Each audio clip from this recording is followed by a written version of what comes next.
Hi, everybody. Welcome back to our third of four videos in the Conversations with Leaders portion of the Leadership Development Committee's Leadership IP Talk series. Today, you'll hear Kirsten Donaldson speak with IPO's Executive Director, Jessica Landacre, about routines, mottos, lessons she's learned along her leadership path, and best tips for honing your own leadership skills, among other topics they cover. Enjoy.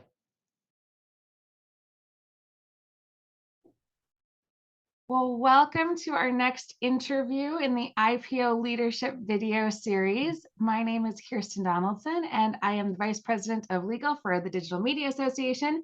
It is my sincere pleasure to be speaking today with my friend and former colleague, Jessica Landacre, the Executive Director of the Intellectual Property Owners Association. So welcome, Jess. Thank you, Kirsten. It is an honor to be interviewed for the series, and it's particularly special to be interviewed by you since we worked together at IPO in many years ago. I also want to just take a quick opportunity to thank the committee for this really terrific project. I'm excited to see the series. Well, when the Leadership Development Committee thought about who to invite, and particularly who to invite for these first few interviews, you immediately came to mind. So absolutely, it's a delight to have you here.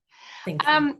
So before we delve into some of the specific leadership questions, tell us just a couple of things that people would be surprised to learn about you. Okay, so fun fact, I am a CrossFitter. I start my day at 5 a.m. with a workout. About 6 years ago, I was introduced to Olympic weightlifting and I fell in love with it. It's a beautiful sport to watch and highly technical. And through CrossFit, I can strive to learn and improve in a way that's totally different than my professional world, and also gives me access to a really supportive community. Important fact about me, I have 2 teenage sons. My oldest is on the autism spectrum. I've spoken about him publicly before. I've learned a great deal from him. He's almost always the different one in the room. And not only does that inspire me to be brave in everything I do, but it has given me an opportunity to see that his differences actually enhance whatever environment he's in. And while his uniqueness challenges those around him, they probably challenge him the most. And in either case, it reminds me to have empathy in everything I do. Well, those are both amazing and inspiring. And also, I don't know how you get up at 5 o'clock every morning to lift weights. It's habit. You do it every day, so that's all you know, and you go to bed very early. But both of those things, I would imagine, also contribute, even if it's indirectly, to how you approach your work and how you approach your leadership roles as well. Yep. So. Yep. Is there any particular motto or saying that you live by, something that's just kind of always running in the back of your mind, both in life and work? Yeah. So the motto that I try to keep at the forefront is be curious. There's so many applications to this, but in my current position, it's a reminder that I don't have to have all of the answers. And that if I am curious and ask the people I'm surrounded by what they think, how they're doing, what they need, I'm bound to have better information than if I show up as the all-knowing leader. By the way, this is an ongoing practice. My professional background is in operations management, which relies heavily on identifying solutions. Moreover, I think many of us have been socialized to believe that strength in leadership comes from having the answers. So, I often have to remind myself to be curious first and foremost. I'm not always successful. It's a practice, but I try to remind myself to have confidence that I know plenty. And by asking the question, I'm actually demonstrating that I have an intent to get it right and a respect for what others think. Absolutely. And I love that, because it also creates opportunities for people on your team to then become leaders themselves, which is something we talk a lot about in the committee. Yeah. How to lead from within a team, even if that's not maybe your title. So Exactly. I love that. Exactly. And so turning to now to more of the leadership questions in your role as leader, can you tell us about what are your many leadership roles? Sure. So I have the tremendous opportunity to lead the exceptional IPO staff of, we're about 16 right now, 2 boards of directors. IPO board is 50, and our affiliated education foundation is about half that size. Uh, Before I was appointed to this position, I was the deputy executive director for IPO for many years with responsibility for management. Leading as executive director is quite different. As deputy, I was leading towards somebody else's vision. As executive director, I have an opportunity to inspire with my vision and create culture and norms in support of that vision. I would say practically, this has meant that with my team, we have worked towards fostering partnerships with outside organizations. We've really enjoyed and leaned into the diversity and inclusion initiatives set by the board, but also continuing to refine IPO's role as and our voice in IP policy. I believe that IPO has the greatest impact as a big tent organization. The diversity of viewpoints on the IPO board are a microcosm of the larger innovation-driven economy. And legislators need that spectrum of feedback in order to make good policy. So I think that IPO is well suited to do that. As it relates to leadership, I think, again, my job and those around me, our job is to create a safe environment where trust and patience and problem solving can flourish. Absolutely. And that's not always easy. I mean, any of those roles to do It's that. also a process, right? I feel like that's my tagline. Yeah, It's a process. it is a process. Absolutely. Yeah. So, when you think about leadership, how is it that you define leadership? And I guess, you talked a bit about your different roles between moving from deputy executive director to executive director. Is it different in those different roles? Yeah. So, how do I define leadership? I actually reflect on this often. I think leadership is highly individualized, and one style does not suit all. But I strongly believe that my role as a leader is to identify the strengths and the passions of my extraordinary team and the membership and provide them with the guidance and support to execute on the mission. What this looks like is encouraging them to get out in front and present and own their area of expertise. That is not the result of a hands-off leader. It's strategic and intentional. Having said that, I think in order for that to work, you need to create a culture that embraces growth mindset. Eradicating shame around mistakes opens up a whole new world to teamwork, to opportunities for improvement. And so as a leader, that means I need to be open with my mistakes, and I need to demonstrate that it is a safe place to be vulnerable. I need to even try to be excited about, what my failure, the opportunities my failure presents. And, truthfully, I think many of us have trouble leveraging failure for growth. But at the end of the day, I think as a leader, the most dangerous situation I could find myself in is if my team felt like they had to hide mistakes from me. And so first and foremost, we put them out on the table and we work together to look at what we can learn from them. Absolutely. We're all human. Mm-hmm. And so, speaking of learning from ourselves and from others, is there, I think in leadership, there have been some great leaders, and there's an Eleanor Roosevelt quote that I love that talks about learning from the mistakes of others and learning from leadership lessons from others. Are there some leadership lessons that you have learned from somebody else? And how also are you hoping that others can learn from your leadership lessons? Yeah, thanks.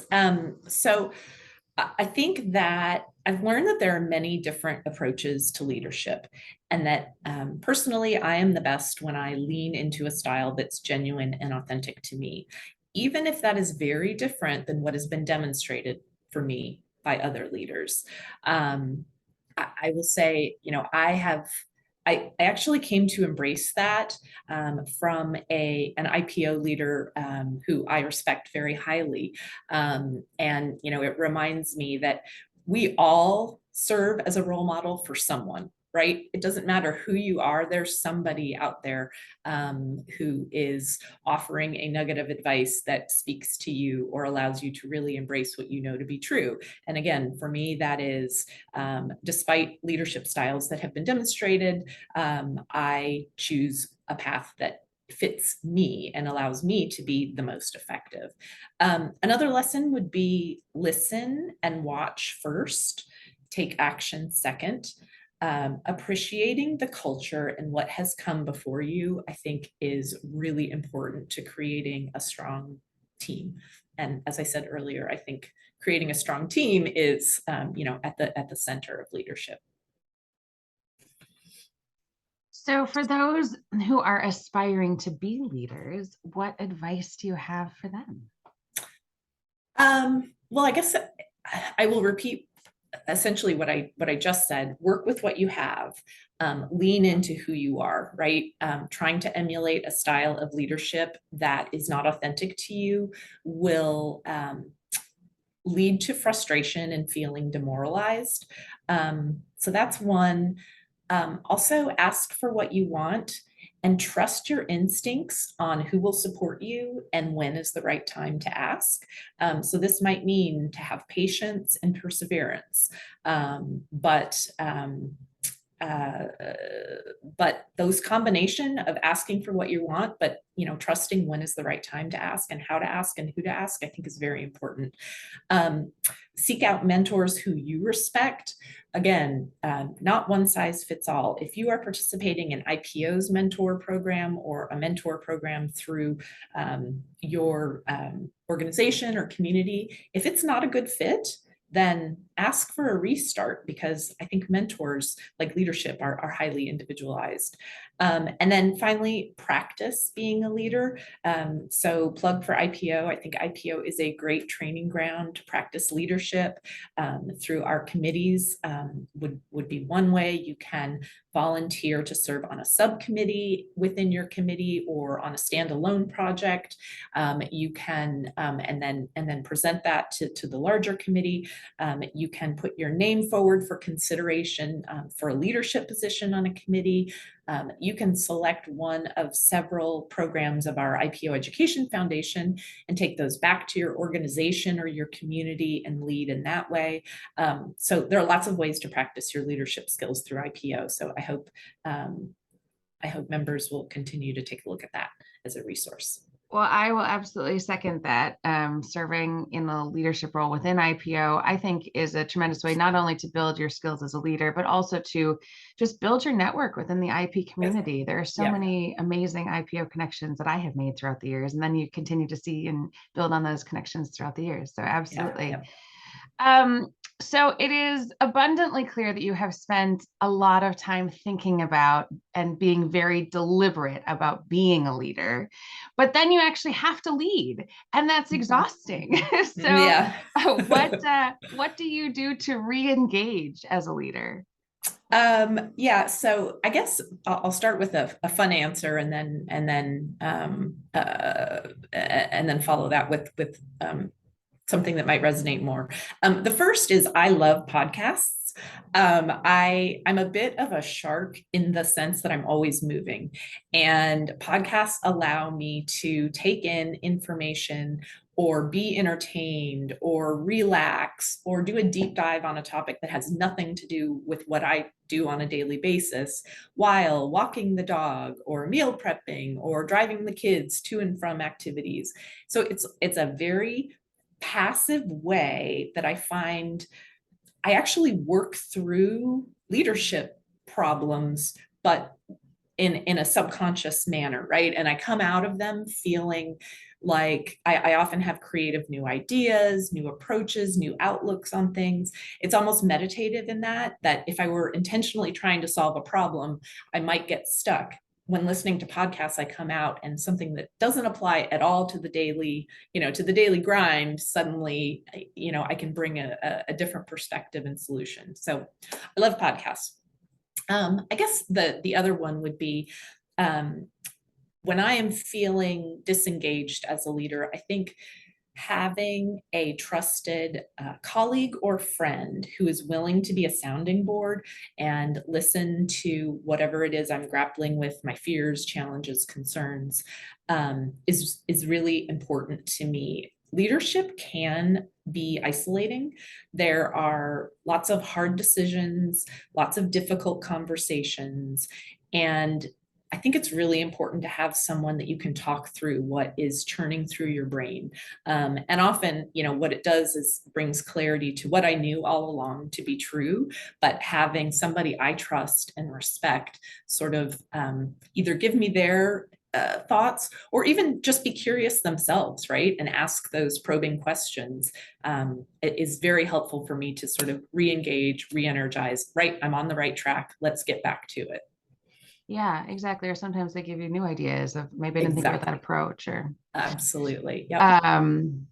So we're down to, sadly, our last question. And this is actually one of my favorite questions to ask. So if people don't remember anything else from this interview, what is just one parting nugget of advice that you have on how to be a great leader? Okay, so I need to start and be true to myself by saying I'm exceedingly careful about assuming the title of great leader. I can sit here all day and talk about what I think is true, but ultimately I think you'd have to ask the team, the boards, whether I am an effective leader or, gosh, a great leader, right?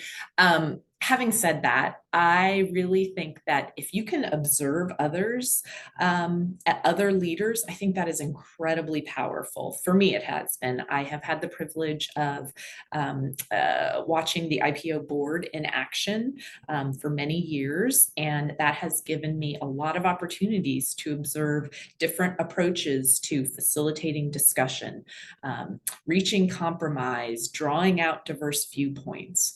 And so putting yourself in a situation where you can observe a variety of leadership styles and then identify what you connect with, I think is really helpful. And then, try to learn from the success and failures of others, and then go on to have your own successes and failures. But it's a good starting point, I think, is to try to learn from others. Yep.